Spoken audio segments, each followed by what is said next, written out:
how you can hire a dev for your trading business. I just got this question for the first time, which is absurd that people aren't asking. I just got this on Instagram and I gave an answer there, but I decided I would fire up and give you guys a quick video. So if you listen to what I say, if you have a trading business in 2025, you know that you need a developer, because trading is a game of statistical probabilities. In order to have robust math to prove that you have an edge, if you don't have that, you're just gambling. You need computer systems for backtesting. And if you can computer test to backtest and prove that something has edge, then now you can trade it algorithmically.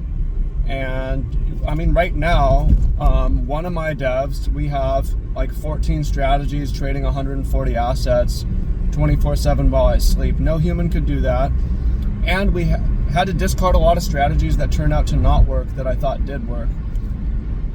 And then I have two other, and I've got basically three other devs. Like I've got, so how do you find devs? So you realize like you need quantitative analysis. What a quant is a trading developer.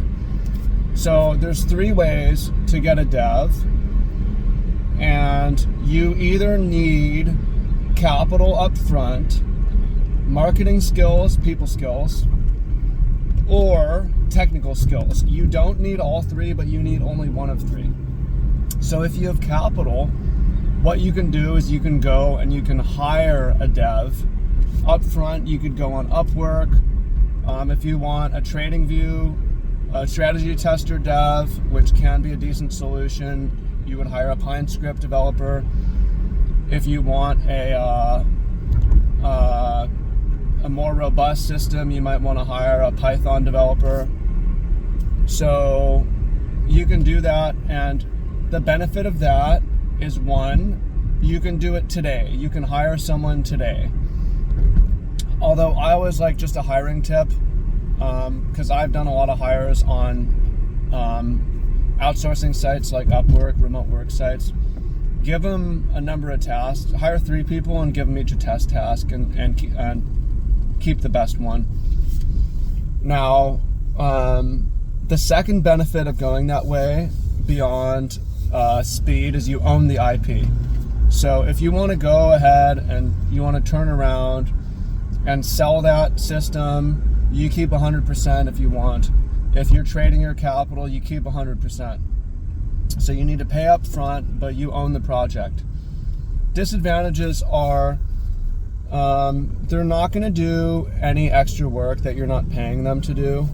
So they're not going to just be like super passionate about the project and just doing it on their own necessarily, because it's their job. It's probably not going to be their main thing, so you can pay them to make it their main thing.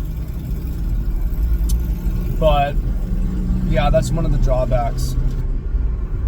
So that's the first one, is use capital and just hire someone. The second is, and this is the route I've gone, is use marketing. I have marketing skills, I have people skills.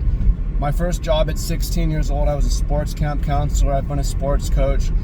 I work in tourism. I'm on my way to a tour. I'm extremely social. That's my strongest gift, is social. So that's just the route I've gone. And I took marketing in university. That was my concentration, my major. So that's what I do. If you want to do it that way, you build a personal brand. You post on Twitter, you post on Instagram, you post on YouTube, you post on Discord, you get into groups, you just talk to people, and you repeatedly say that you hire developers. You've seen me do this if you follow me. Like, even right now I'm saying, hey, I will fund you if you show me an awesome backtest for a computer trading system. I'm looking for more developers. And then I'll say, I will pay you a profit split, or I'll pay you a flat rate, but I have to make money first. I'm not paying you up front. You have to already be doing it. Show me something. And yeah, if we go market it, we can split it 50-50. So this is what I've done. Disadvantages of this, there's many. It takes a really long time. It can take years to build your personal brand, although there's other benefits to it. It can take a long time to find the right dev. So you have to be patient. Also, you don't own the IP, they own the IP. So what that means is, as long as you're making money from this system, they're going to be making something too, depending on your arrangement, which can be fine. But one of the advantages of this is if you don't need to pay them, it means they're doing it out of their own passion. So you end up getting much higher quality developers this way. You get really brilliant young folks. And by the way, here's my tip what to look for. When I said when hiring on Upwork or a remote work hirer, you hire 3 people and you keep the best. For dev work, you really want to look for young folks, because the older people have too much going on for it to be their main thing. If it's a side project, they need to get paid up front. They're not desperate enough. The young guys, they're looking for 1,000% a year returns, unrealistic return, and if it's their pet project, their baby, they're looking for people who are already doing it. But usually younger men who don't have a lot of money make better business partners for developers, because also not paying them up front is not really a huge problem, and especially if they're already doing it for themselves anyways. So me personally, that's the way that I like to do it, because also with the personal brand building, now you have the infrastructure to just turn around and sell it, right? Okay, our crypto bots, it's $5,000 a year as of May 2025, or the MTP is like $1,000 a year. So I mean, we sell these and then I go back to the developers and give them a cut. That's the route that I've gone, but again, I chose that way because I have the people skills. Now the third one is you become your own dev. So this one, you don't need people skills and you don't necessarily need capital either. And you just learn how to code it yourself. And you can go to the LLMs, you can go to ChatGPT. I hear Grok is better for writing skeleton code.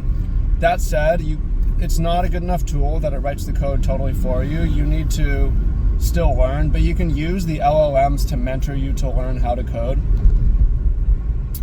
And I mean, it cannot be that hard, but your mind needs to be wired in a certain way. For me, I don't have the patience for it. It's not entertaining enough, or it's not what I want to do with my time. I know I took computer science in college, but it was too slow for me. I liked sales.